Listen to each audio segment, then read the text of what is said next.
vine mașina, Mă, cască dracu, laște pe Roni să vină. Bă, liniștește-te, mă.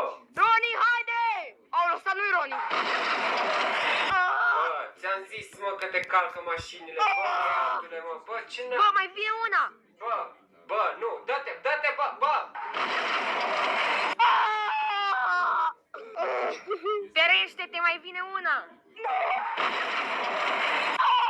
Cred că nu o să mai avem nevoie de pază, ci de spital. Du-te, bă, și ajută-l, dă-i lăptic.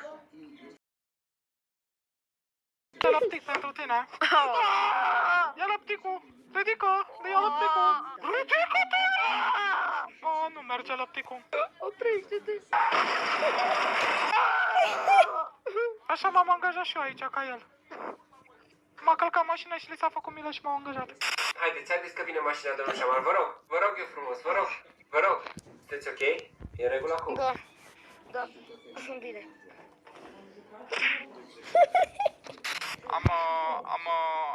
Am niște lăptic special pentru voi, urmați-mă. Haideți, ușa asta, după mine. Haideți, aici este. De ce naiba am intrat toți într-un congelator? Cine e ăsta, mă, cine e ăsta? Bă, de unde l-ai scos, mă? Ce-i cu băiatul ăsta? Ne-ai adus aici pentru asta? A cerut o întâlnire cu voi doi. Băieți și probabil fete. Nu-mi place. Îngheață-mă pe lângă jos în cadă. Nu mai pot. Cât mai stăm aici? Bă, ești ok? Hai să ieșim. Nu, hai doar să ieșim de aici. Bă, abia am intrat, mă. Bă, Nu-mi pasă. Hai să ne-a ieșim de aici. chemat băiat, ne-a chemat... Bă, cine ne-a chemat? Ce e asta, în primul rând? E o rață. Rața care v-a chemat. Alo? Ai zis ceva? Da? Poftim? Stai, îmi pare, m-am uitat să-mi pornesc aparatul ca să traducă ce zic. Așa. Deci, v-am chemat astăzi aici că am eu o problemă, că am nevoie de ajutorul vostru. Mă înțelegi, creatură? Tot ce am înțeles a fost... deci să înțeleg că tu ai înțeles... Vezi că o dau pe înjurături dacă nu bine.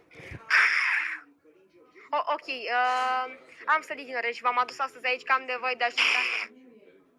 Puteți să-l opriți? Am înjurat, fraiere. Puteți să-l opriți? Și știi că e pisica spărată așa ce...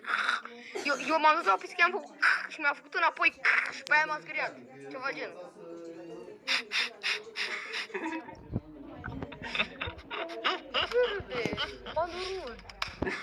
Ok, deci v-am adus astăzi aici ca să mă ajutați să-l înving pe profesorul Doofenshmirtz, care vrea să facă un... Fraiere!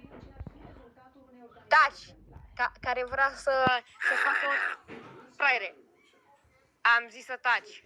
Deci, vrea să facă un aparat care efectiv ne distruge pe toți. Ok, hai băieți.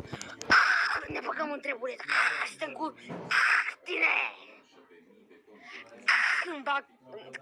Du-te în piză. Bă, calmați-vă, vă rog. Dar tu nu vezi că o dă pe... Bă, Da?